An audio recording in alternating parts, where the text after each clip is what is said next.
Bonjour, aujourd'hui je vais vous montrer comment créer un diaporama d'images qui défile avec Divi sur votre site WordPress. On appelle aussi ceci un slider. Je vais vous exposer 3 manières différentes de créer ce diaporama d'images. Avant de vous montrer comment faire ce slider, je dois vous avertir que les sliders, les diaporamas ne s'utilisent plus vraiment sur le web. En effet, il a été mesuré qu'ils sont négatifs pour un site. Ils vont réduire l'engagement de vos visiteurs et votre taux de conversion. Donc j'en parle par exemple ici, sur cette adresse que je vous mets en description de la vidéo. Je vous laisse aller lire les sources et les études qui ont mené à ces résultats et vous pouvez prendre votre décision sur le fait de les utiliser sur votre site ou non. Cette démo, comme le titre de la vidéo l'indique, utilise Divi. Si vous voulez savoir ce qu'est Divi, vous pouvez vous rendre sur le site netologist.com. Je vous mets le lien dans la description où je vais vous expliquer ce que c'est Divi. Pour la première solution, on va utiliser le module diaporama d'images qui est présent dans Divi. C'est celui vers lequel les gens vont se tourner naturellement. Donc une fois que vous êtes dans l'édition de votre site, vous ajoutez un module et ici vous avez diapo. Donc lorsque vous cliquez sur diapo, voici ce qui se passe. Il y a 2 diapos qui sont créés avec un fond bleu, du texte et un bouton pour chacune des diapos. Donc ce qu'on va faire, c'est qu'on va modifier les diapos. Ici, on va descendre dans images et vidéos et on va lui ajouter une image. Donc je vais lui mettre ce chat. Ensuite, je vais valider ceci, me rendre dans la deuxième diapo et ici lui mettre une autre image. Donc voilà ce que ça donne pour le moment. On a un fond vert, du texte, des boutons, avec le texte qui est sous les boutons. Donc si le texte passe dessous, c'est parce que je suis dans un espace réduit. Donc ce que je peux faire, c'est créer une nouvelle rangée et puis prendre simplement mon module pour le mettre ici. Maintenant, vous voyez que mon diaporama s'affiche en horizontal. Donc ça, c'est pour créer des sliders avec une image, du texte et un bouton Call to Action. Nous, ce qu'on veut faire ici, c'est simplement un diaporama avec des images. Donc ce qu'on va faire, c'est qu'on va modifier les diapos et on va supprimer tout le texte qui a été mis par défaut.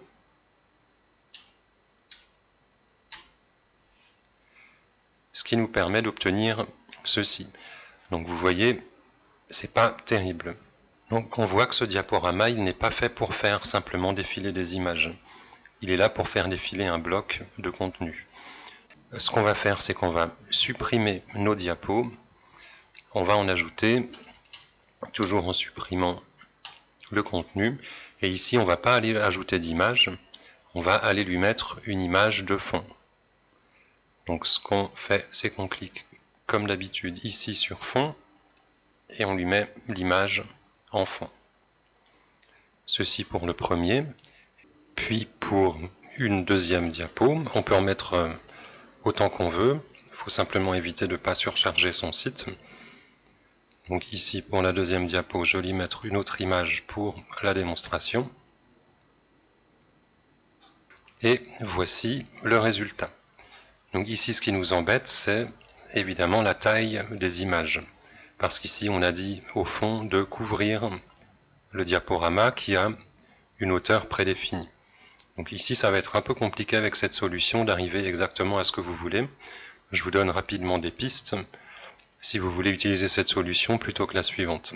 Ici, lorsque vous êtes dans fond, comme tous les fonds sur un site web, vous pouvez choisir est-ce qu'il va couvrir le conteneur duquel il est dans le fond, est-ce qu'on met l'image en taille réelle, est-ce qu'on le met à gauche, au centre, etc. Et puis vous pouvez également, dans les styles du diaporama, dans dimensionnement, aller modifier la hauteur de votre diapo. Mais donc voilà, cette solution, si vous la maîtrisez, si elle vous va, tant mieux. Maintenant, je vais vous montrer une deuxième solution qui va être plus facile. Pour la deuxième solution, on va utiliser le module Galerie d'images. Donc lorsque j'ajoute un module, je choisis celui qui s'appelle Galerie. Et ici, plutôt que de gérer des diapos, on va simplement gérer des images. Donc on a un bouton Images de la galerie.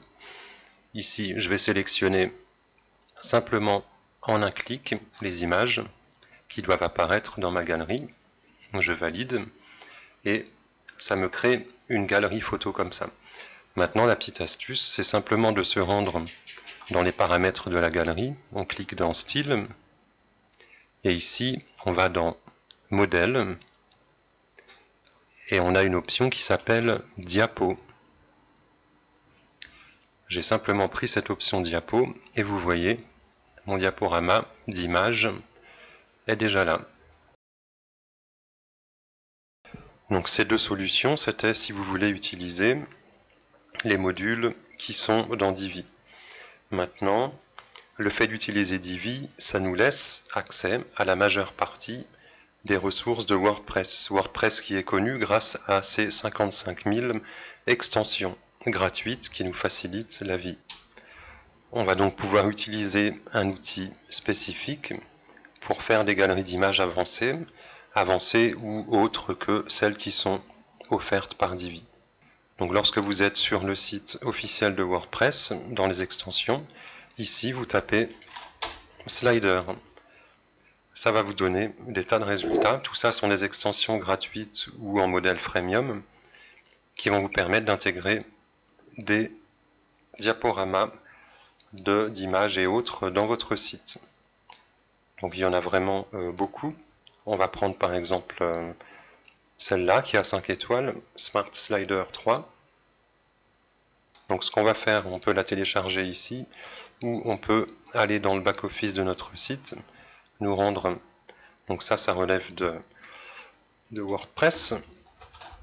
Hop, slider, on peut aussi les chercher ici, on n'a pas besoin d'aller sur le site WordPress. On va installer Smart Slider 3. Une fois que c'est installé, on l'active. Lorsque vous installez un plugin, évidemment, il faut apprendre comment il fonctionne. Donc là, il nous donne dans le back-office directement des liens vers la vidéo. Sinon, c'est pourquoi j'ouvrais le site officiel. Il y a toujours une aide pour l'installation, comment il fonctionne, etc. Donc parfois, ils le traduisent en français, mais comme le web est plutôt en anglais, ici, tout est en anglais. Donc pour ça, vous avez sûrement l'habitude, vous avez un bouton traduire en français qui devrait vous permettre de comprendre tout ce contenu. Donc celui-là, par exemple, il nous propose des bibliothèques de modèles ou alors de créer un nouveau diaporama à partir de zéro. Donc là, rapidement, donc c'est pas du tout le but de la vidéo, mais on va créer un diaporama avec ce plugin. On va lui prendre, donc là, il nous demande le nom, la largeur, la hauteur.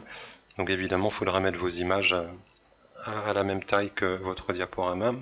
On va utiliser une vignette horizontale qui a l'air sympa. Lorsque je clique sur créer, on me propose d'ajouter une diapositive qui peut être composée d'images, de vidéos, etc. Donc nous, on va prendre simplement des images. Donc ici, je vais aller chercher des images dans ma librairie. Hop, celle-ci. Maintenant, je vais rajouter une diapositive image. Et puis, je vais en ajouter une troisième. Je vais enregistrer.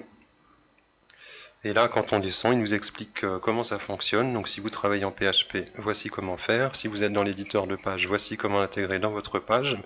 Et si vous êtes dans Divi, vous allez simplement copier-coller ce shortcode et puis l'ajouter ici dans un simple module texte. Hop, donc je copie-colle le shortcode. Si c'est la première fois que vous voyez un shortcode, c'est simplement un code à copier-coller, comme ça. Ici, on enregistre et vous voyez que le diaporama est là. Donc on va sauvegarder cette page. Une fois que la sauvegarde est terminée, on va se rendre dans l'espace non Divi, dans le site normal, et vous voyez ce que ça donne. Donc ça, c'est assez sympa parce qu'en 30 secondes, on a créé un slider qui nous met des images déjà qui défilent avec une transition comme ça, et puis aussi des petites vignettes en dessous. Donc là, on est dans une démarche habituelle, lors de laquelle vous allez lire les descriptions des plugins qui correspondent à ce que vous voulez. Vous allez en tester quelques-uns jusqu'à trouver celui qui vous convient, celui qui convient le mieux à votre cas, à vous. Je vous ai préparé d'autres astuces et conseils pour vous simplifier la vie au quotidien, vous aider avec votre site Divi, WordPress et même le web en général. Vous pouvez vous rendre sur le site netologist.com dont le lien est dans la description, et en mettant simplement votre email ici, vous recevrez gratuitement une autre vidéo dans laquelle je vous partage d'autres astuces plus généralistes qui vont forcément vous toucher, vous aider et vous simplifier la vie. Merci de votre attention, à bientôt.